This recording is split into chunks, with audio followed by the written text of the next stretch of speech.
Hey everybody, this is Scooter Pops. Thanks for joining me today. This channel is all about people, places, and things. And today we're going to be talking about a very special young lady that was born in Phoenix, Arizona in 1943, graduated Mesa High School in 1961.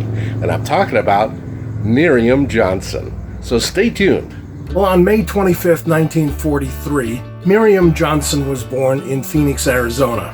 Her dad was a mining engineer, quasi-race car driver, while mom was actually an evangelist and going out preaching after she was miraculously healed of tuberculosis. So she went out and preached the gospel, giving her testimony at tent revivals.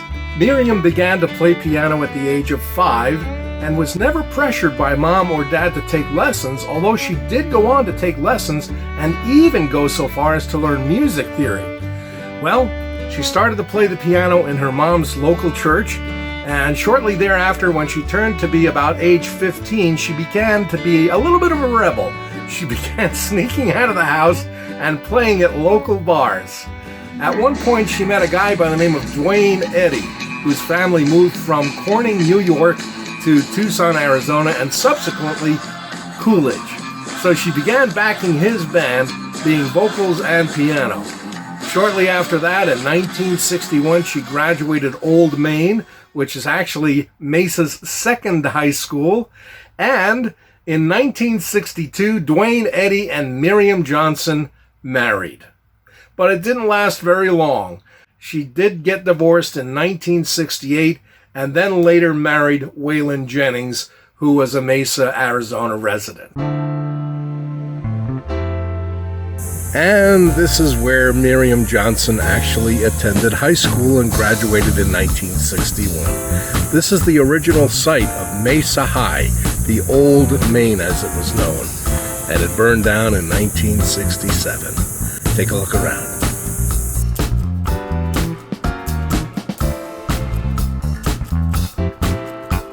See, this is the location of the second Mesa High School. The first one was built in 1899 and later became Irving School, but this is the second one that was built in, I believe, 1907.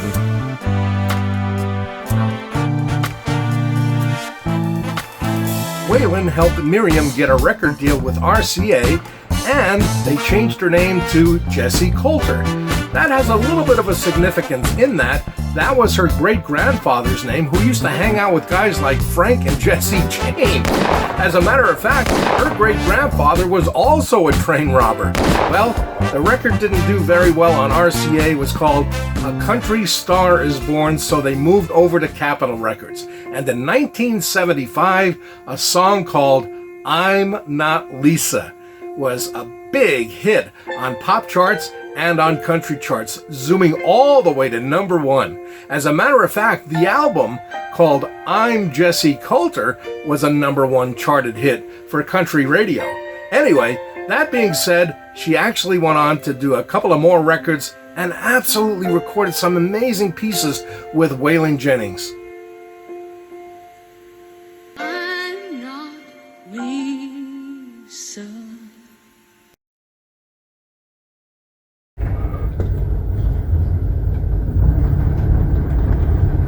She's at 1. Probably not even numbered.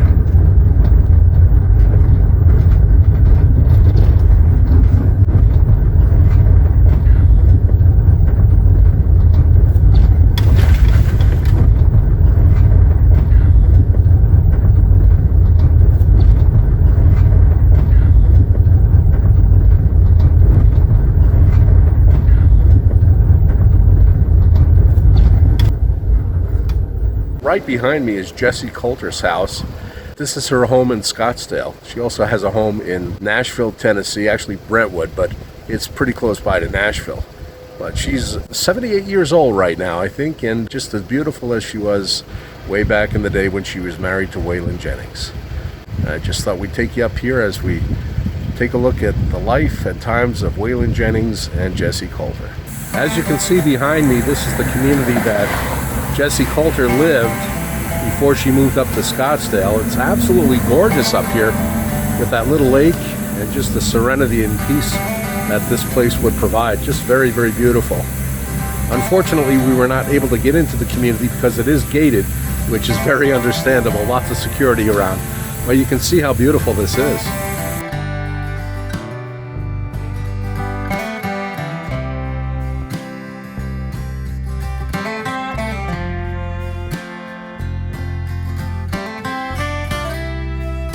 This is the community in which Jessi Colter and Waylon Jennings lived on Waylon's final days. He actually died in his home of diabetes issues. This is Oakwood Hills in Chandler, Arizona. Very beautiful. The home was also owned by Matt Leinart of the Arizona Cardinals and currently owned by a gentleman who we know by the name of James, who mixes his time between Los Angeles, California and Chandler. And he's actually grown that home to 22,000 square feet.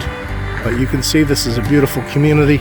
Unfortunately, we were not able to get inside because it is gated with security.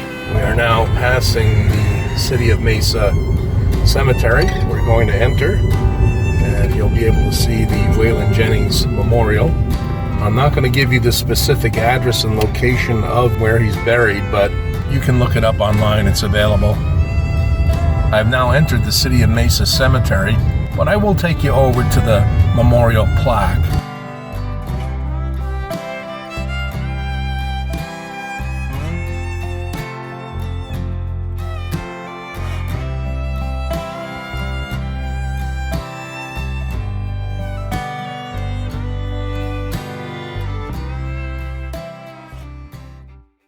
As you can see, I'm at the City of Mesa Cemetery here in Mesa, Arizona, USA, and I'm actually standing right in front of Waylon Jennings' burial plaque.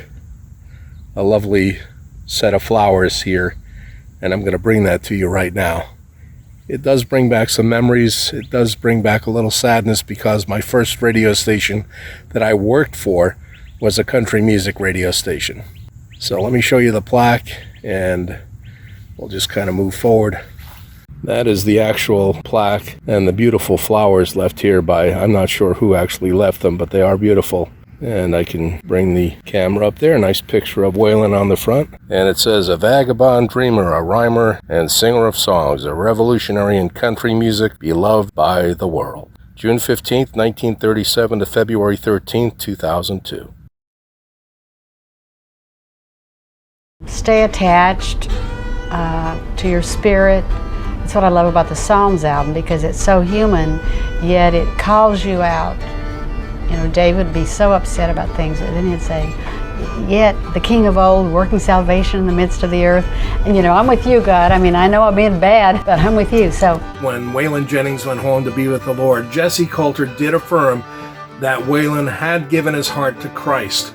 And that is the only way that you can make it to heaven. So I'm very happy about that. In addition to that, she also said that the 33 years that they were married wasn't always easy, but with the help of Jesus, they were able to get through even the most difficult times.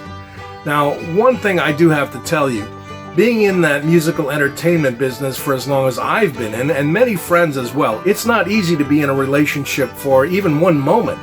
So to actually stand the test of time in 33 years is actually miraculous. And to that I say, thank you, Lord. God bless you, Miriam, or if you prefer, Jessi. And I can't wait to see Waylon and meet him for the first time in heaven.